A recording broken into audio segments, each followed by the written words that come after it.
నీ పాపం పండెను నేడు, నీ భరతం పడతా చూడు. హే, నీ పాలిట యముణ్ణి నేను, నీ కరెక్ట్ మొగుణ్ణి నేను. ఏయ్ తొరి పళ్ళనారే, ఎక్కడికి తప్పించుకుని పారిపోతున్నా? నేనా తప్పించుకోవడమా? ఏం తప్పించుకోవడం ఏంటి? నేను పారిపోవడం ఏంటి?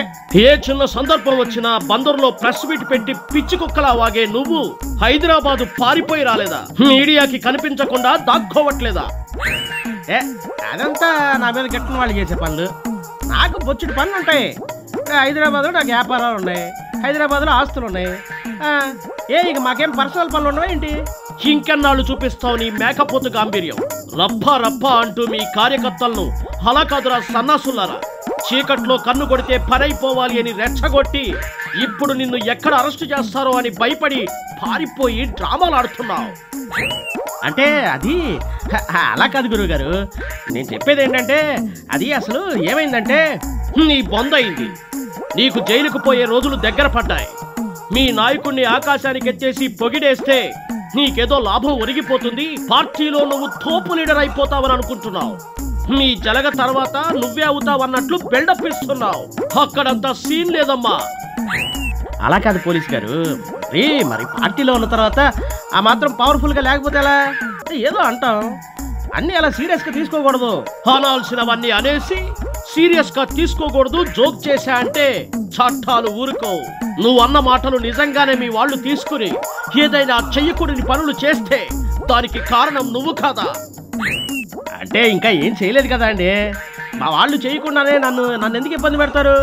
చట్టాన్ని చేతిలోకి తీసుకుని నీ ఇష్టం వచ్చినట్లు రెచ్చగొడుతూ మాట్లాడి నేనేమనలేదు తూచంటే చెల్లదమ్మా బందరు. సార్ సర్లేండి, అయిందేదో అయిపోయింది. నాకు హైదరాబాద్లో పనులు ఉన్నాయి, కాస్త నన్ను అవి చూసుకొనివ్వండి. నీ నోటి దురద లేకపోతే నువ్వు ఎక్కడ ఏ పని చేసుకుంటే మాకేంటి? అయినా ఇదంతా మీ జలగన్న సలహా అంట కదా, సేఫ్ జోన్ లో దాక్కోమని చెప్పాడంట కదా. ఇది మరీ బాగుంది. ఆయనకే ఇప్పుడు సేఫ్ లేదు, ఎప్పుడు బొక్కలు ఎత్తారో తెలీదు. 4 రోజుల నుంచి నా ఫోనే ఎత్తట్లేదు జలగన్న. ఆయన నాకు సలహా ఇవ్వడం ఏంటి? నీకెవరో పచ్చ బ్యాచ్ చెప్పుంటారు.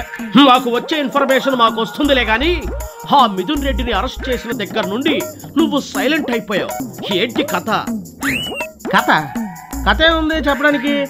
ఇదేమన్నా హరిహర వీరమల్లు సినిమా కథ? మీరు భలే ఉన్నారు, ఊరుకోండి. ఏం లేదని చెప్తున్నాం కదా. ఈ లాఠీకి పని చెప్పకుండా మర్యాదగా నువ్వెందుకు దాక్కొని తిరుగుతున్నావో చెప్పు. ఏంటి చెప్పకపోతే ఇప్పుడు ఆ లాఠీతో కొడతారా ఏంటి? మీరు భలే ఉన్నారండి బాబు. అన్నట్టు మిమ్మల్ని ఎక్కడ చూసినట్టుంది. మీది బందరేనా? కాదు, గుడివాడ. నీకెందుకు?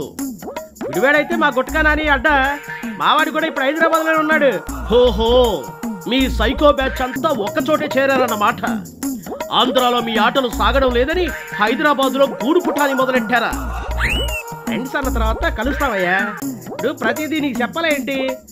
ఇప్పుడేంటి అసలు నేను కనిపించట్లేదు, మీడియా ముందు మాట్లాడకపోతే అజ్ఞాతానికి వెళ్ళిపోయాను, పారిపోయానని చెప్తున్నారు. నాకు కూడా రోజు వాగి గొంతు నొప్పి పడుతున్నాయా. ఏం చేయమంటావు? 4 రోజులు రెస్ట్ తీసుకుంటున్నాలే. తీసుకో. నువ్వు ఏం తీసుకున్నా ఈ 4 రోజులే. ఇంకా నీ మీద అరెస్ట్ వారెంట్ రాలేదు. అది వచ్చాక ఇక మీ మెంటల్ కృష్ణ వంశీలు గడిపిన శ్రీకృష్ణ జన్మస్థానంలోనే మీకు శాశ్వత విశ్రాంతి. ఇదిగో పోలీసు, అంత మాట అనకయ్యా. అసలే నన్ను నమ్ముకుని మా కార్యకర్తలంతా ఉన్నారు. మందని బిర్యానీ అని రోజు వాళ్ళకి బోచ్చడి ఖర్చు. నన్ను లోపల వేశారనుకో, వాళ్ళు జైలు ముందే ధర్నా చేస్తారు. నువ్వు పెద్ద మాటల మాయగాడివి. మీ అమ్మ నీకు వసెక్కువ పోసినట్లుంది. లోపలేసి మక్కిలర కొడితే అన్నీ సెట్ అవుతాయి. అసలు మీ పోలీసులన్నా అరెస్టులన్నా నాకు భయమే లేదు. మీరు నాలాంటి పిల్లి పిత్రాలను పట్టుకోకుండా పెద్ద వాళ్ళు లాంటి వాళ్ళు, పెద్ద వాళ్ళు అంటే మా జలగన్న లాంటి వాళ్ళు పట్టుకోండి. సరే మరి నేను ఉంటా, నాకు చాలా పనులు ఉన్నాయి. పట్టుకోవడానికి దమ్మే అవసరం లేదు, సరైన ఆధారాలుంటే చాలు. ఆల్రెడీ ఆధారాలన్నీ రెడీ చేసి ఉంచారు. ఇక మీ బూత్ బ్యాచ్ అందరినీ లోపలెయ్యడమే లేటు. వస్తా మళ్ళీ కలుస్తా. ఎక్కడికి వస్తారు? ఎక్కడ కలుస్తారు? జైలుకి. జైల్లో కలుస్తా. జలగన్నాయ్.